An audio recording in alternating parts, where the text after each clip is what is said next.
Did you inherit $1 million from your grandparent, or are you about to become wealthy from someone else's hard work? If you say yes to these questions, this show is not for you. You, the hardworking, committed, and ambitious professional who have a 9-to-5 corporate job or a 12-hour shift worker keeping the assembly line running. Perhaps you run your gig as a freelancer, or maybe you run a small business. You are in the right place.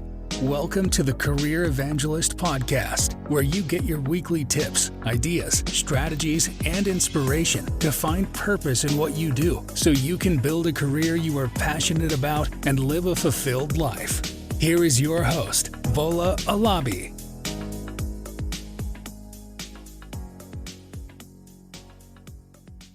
Hey everyone, welcome to another episode of the Career Evangelist Podcast.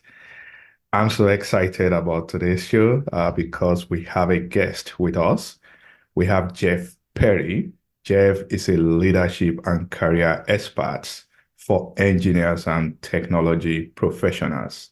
So you guys, if you have all this technical background and you are looking for growth, you are going to want to listen to the end of this show.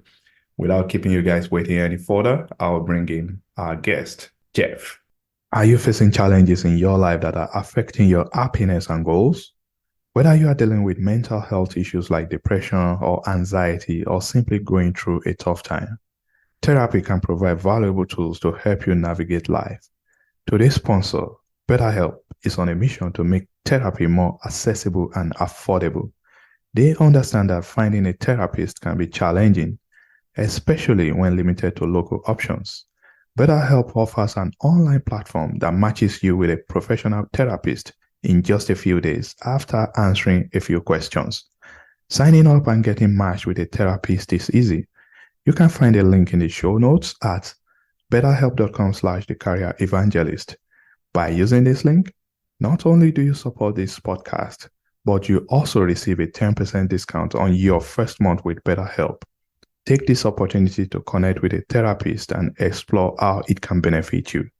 If you are going through a tough time, consider online therapy with BetterHelp. Click the link in the show notes or visit betterhelp.com/thecareerevangelist. Thank you, BetterHelp, for your support of this podcast. Hey, Jeff, what's going on? Hey, so good to be with you and glad to be on the show. So excited for this conversation. Let's jump into it. Okay, that's good. You are the intentional engineer guy, and I love that name because I truly believe that without being intentional, it is extremely challenging to achieve anything. But before we go into the discussion or the origin of that intentional engineering, I want to my listeners to know you. So, would you mind introducing yourself to us? Yeah, so real quick background in mechanical and software engineering and manufacturing and engineering leadership. But I like to say I made the transition from developing products and services as an engineer, an engineering leader, to developing people. And now that's the work that I really get to do, serving as a coach and trainer and facilitator, largely in the engineering and technology sectors. On subjects of career and leadership and team and culture development. And so that can span and look in a lot of different ways, from individual work that I do sometimes, and looking at doing some in-person retreats this year for people who are interested, as well as doing work on the corporate side with some speaking and workshop facilitation to help improve team dynamics and innovation and creativity and productivity in the workplace, using some of these principles of living with more intention and developing our mindsets and who we are and who we're trying to become individually and collectively. So it's work that I love doing. It's an honor to be able to kind of have that front row seat to seeing people make decisions to change their life and career. And I really get to have a lot of fun doing that work with people. No, that's good. I know you are big in intention, in mindset, and I want to hear from you. How has your own career journey shaped your perspective on intentional engineering and career development? Yeah, so obviously the experiences that we have influence how we see life and the world and things. And by the way, if people are interested in checking out the book and more information on that, then go to theintentionalengineer.com. But just a couple experiences like I had coming out of school had a job lined up, and then I had someone else sort of reach out to me for a career, kind of my next step. And so things were just sort of like lined up, and I was just kind of opportunistic early on in my career, and that was fine. And I had some good experiences with that. But while I was in one of my roles, I had opportunities to um, do not just my engineering leadership work, but also lead workshops and work on coaching and training for the organization based on some mindset principles. And when doing that, I recognized something in me that I wasn't aware of previously, where I really loved that work, that really human side of work, where what I was doing was really working on the human, not just the technology that I was working on. And it was just really fulfilling. And so that was an eye opener for me. And so I started saying, okay, this is what I really love to do. How can I do more of this? And there eventually was a time where there were some organizational shifts and some things that were going on that I recognized weren't going to be a fabulous fit for me. And so I said, hey, how can I do more of this? And that's when I made the jump to start my own practice and do the work that I'm doing now in this leadership and career development space but also still utilizing that engineering background that I have in the engineering and tech sector. And so there was that shift from kind of being opportunistic and just letting things come my way to saying, hey, I recognize the type of work I want to do and the things I want to be and who I want to become. How can I go do that? And then decided to then go make the leap and start that. And it's been a journey since then, but it's been a very rewarding one that I've grown a lot from. And I think that shift, I think it is important for every one of us. And I think most people, at least the intentional ones, there'll be a time in their life when they will make such shift. And thank you very much for sharing that. So, thinking about intentional engineers, I'm wondering, why not intentional accountant, intentional lawyers, or intentional doctors? Why engineers? I know your background is engineering. Maybe that's why, but can you touch on that for us? Yeah, great question. Obviously, it's just kind of the niche of people that I primarily work with in my work. So I wanted to write it to them. And there are some things in the book that I write primarily to engineers and that group of people. But I've had multiple people now who have read the book who are not engineers, in fact, who are accountants and other things. And they said, hey, you could have written this book as creating an intentional life. That's right. For anyone, and people, they don't have to be engineers to read this book to get a lot of value out of that. And so that's because while I was writing to this particular group of people in mind, principles are universal across the human experience. That's right. And so while you may need to translate a little bit, like this isn't really the type of work and decisions that I'm making, and maybe the stories that I'm sharing may not relate directly to you and the type of industry that you're in, but the types of problems and the feelings that people are having and the ways to make some of those shifts, the principles absolutely still apply. And so I hope any of the listeners who, even if you wouldn't brand yourself as an engineer technology professional, there might still be some things that certainly we can talk about in this episode and maybe in the book that you would absolutely benefit from. So in the beginning, you said at the start of your career, you had all this opportunity lined up for you, just like being opportunistic, right? Right. And I'm thinking, why is it that more people are not intentional about what they really want in life? Do you have any thoughts on that? Yeah, I think there's probably a few things there. I mean, just from my own experience, right? Like it just seemed like was kind of this pathway that was sort of laid out, like, hey, this is what you get. Maybe there's a few different options to go through school, get as good a grade as you can, get into school. I decided pretty early on, because I had some natural tendencies towards math and science, that I wanted to be an engineer.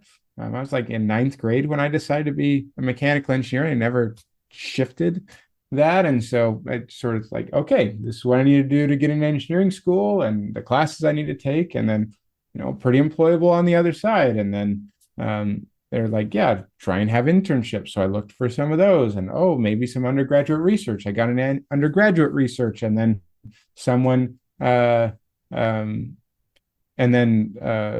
that undergraduate research program that I was a part of, that created an opportunity for a new job. I was like, okay, well, there's another opportunity. And so I was being intentional in terms of, hey, I want to be doing things that are going to give me opportunities in the future, but I didn't know exactly where I was headed and what I wanted to do. So there was some opportunistic, and that's totally fine, right? So, we need to seize the opportunities that are given to us if they're right for us. But I still, but also early on in our lives, we're sort of led by the advice of others, and we're also just trying to get exposure to a degree, right? And to understand who we are and the things we really care about.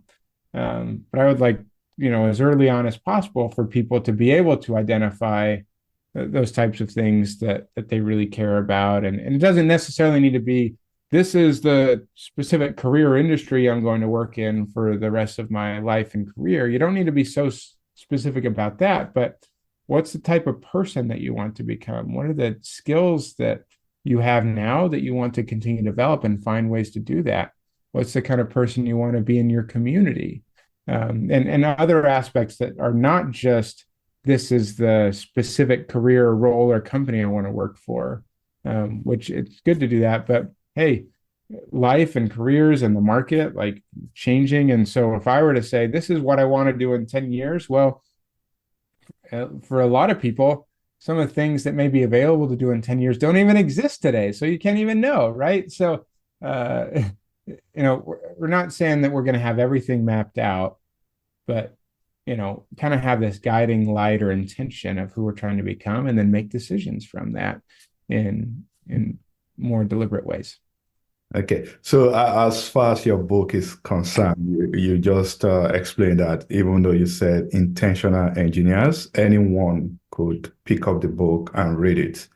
And I know in your book you have maybe 4 critical skills that could support intentional living. I want to hear from you. What are those skills? If you don't mind, if you can just tell us maybe 1 or 2 of those. Yeah, so it's a little bit different in like all the other chapters 1 through 7. I'm more talking about principles. Let's apply this, and then I have a section at the end that's called take intentional action. Now, but chapter 8, I do it a little bit differently, trying to build skills that support these intentions. Say, hey, this is who you're trying to become. And so talk about communication, like how we communicate with others in terms of listening, being confident in our communication, things like this.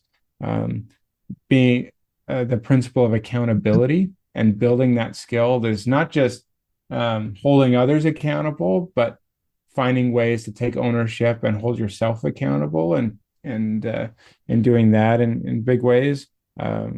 Like the powers of like accountability contracts, and also creating a culture and a team or organization of accountability in a strong way. The skill of giving and receiving feedback, that's so important as we try and continue to develop who we are and develop relationships with each other. And that's critical in the workplace. That's critical in our personal relationships, right? Like we don't just want to avoid those conversations, and we need to be able to receive them when others have feedback for us, and seek that out even as we continue to try and improve. And then the final one is just strengthening relationships and the importance there, because research suggests that of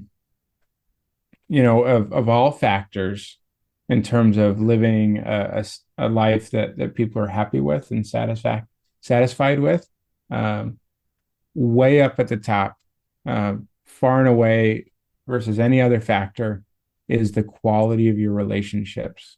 Okay. Yeah. And then that's all your different relationships in life. Certainly, family, close friends would be high on that list. But the types of relationships you have in your workplace. And so it's interesting to think about, hey, when you get to the end of your life, what are those relationships that you've really developed over time? How have you cultivated those? How have you strengthened them? And have you taken care of them in important ways? And if you want to be happy and live a fulfilling life, well, developing strong relationships is a critical piece to that. So, yeah, went a little more high level with those skills at the end of the book to say, hey, this is what some of this is all about. No, those are very, very important skills. I must agree with you on that. So thank you for sharing that. So this is the Career Evangelist podcast. One of the reasons why I do this is to help job seekers out there looking for new opportunities or people that want to just grow in their career. So, and I know you help people with their career. You build people, right?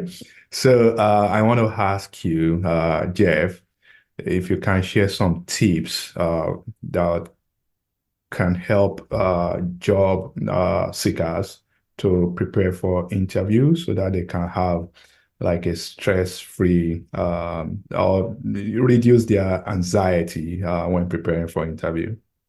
Yeah, so this is great, and this is aligned with some of the other work I do in my career development work. I actually have a whole program called the Engineering Career Accelerator to help people move through intentional career upgrades and transitions and find new career opportunities. And so, obviously, interviewing is a critical piece of this. But I think that too often people jump right to what do I need to do in like the resume or the interview before addressing some foundational things. And one of the things that I'll talk about specifically with regards to interviews is really identifying your personal brand, and which I would kind of define that as this intersection of who you are and the skills and traits and experiences and the value that you bring to the table and what others know about you. And that intersection, kind of in a Venn diagram, is your personal brand. So you need to identify what those things are and learn how to communicate that in a way that others can understand and find as relevant. And that starts with, understanding those things. Then you can certainly put that into how you communicate in your resume and LinkedIn and networking conversations certainly flows through to an interview experience. And so at the high level, think about, okay, what are they trying to accomplish with this role that they're hiring for, right? So you can look at the job description. What are the traits and the skills that they're looking for, right? But also maybe going one level deeper, I'd like to help you think about, hey, if they're hiring for this job, what's the problem they need to solve, right? Because if they're hiring, there's something that they need someone to do. So if you can kind of get to that level and understand, hey, how can I help them see that I can help them solve their problem? And then communicate through the personal brand and the value that you can bring, you can prepare stories that you can tell, and we can talk about the star format and all that stuff. I'm not going to get into the nitty gritty of that, but of that helps them see how you've solved similar problems in the past, and how maybe if you maybe there's a skill development ramp up, but maybe how you have built skills that you don't have yet in the past, or you don't check every single box that they're looking for right now, and that's fine. But you need to communicate how you can be that person that they're looking for. And you're not doing this in a way that says, I need this job. I deserve this job because I'm amazing. But you're trying to say, they have something they're trying to accomplish. How can I help them achieve their goals? And if you take that approach, they're going to receive that in a much more positive way. And you're going to do that confidently, and also reduces some of that anxiety and sort of thinking, I feel weird about selling myself and I don't like bragging about myself. Well, you're doing something to help someone else as you share these things. And so it reduces some of that anxiety as well. That's good. It's all about showing our value to the potential employer. And that's an excellent way to land the job. So as we are wrapping up, Jeff, I always like to motivate my listeners, and I know you also do some talk outside there.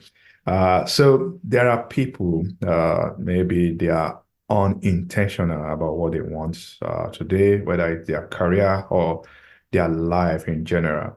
I want you maybe in a minute to share a word with them to motivate them to start getting intentional.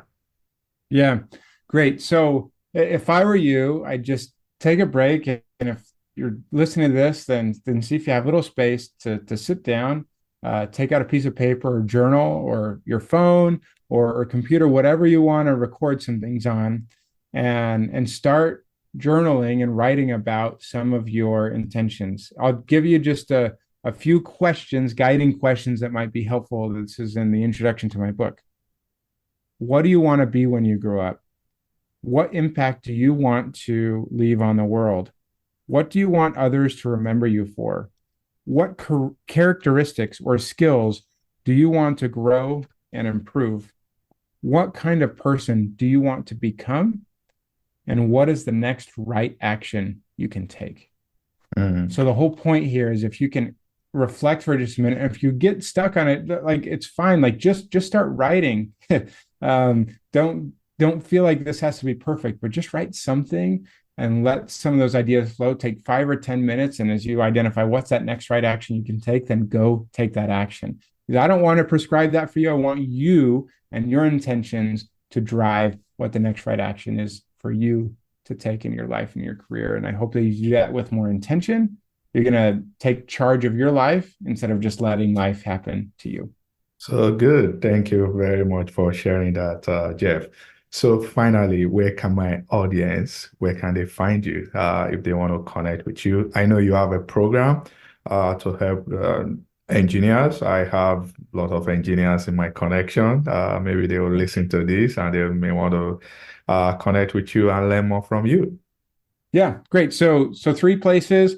Easiest place to communicate with me probably is LinkedIn. You can find me on LinkedIn. I think that's where you and I connected. So that's a great place. And go find me on Jeff Perry. I already mentioned about the book, theintentionalengineer.com. Go find information on the book, and there's a free corresponding digital workbook you can get if you get a copy of the book. Book can be found on Amazon. And then my main website is jeff-perry.com. You can find more information on me there. There's a blog, and also I host a podcast and another podcast that I'm on. You can find info there. But yeah, connect with me any of those places, and I will respond to you as a human and get back to you. Hey, Jeff, thank you very much for coming on the show. It's been a great conversation. I enjoy every bit of it. Thank you. Yeah, thanks for having me. All right.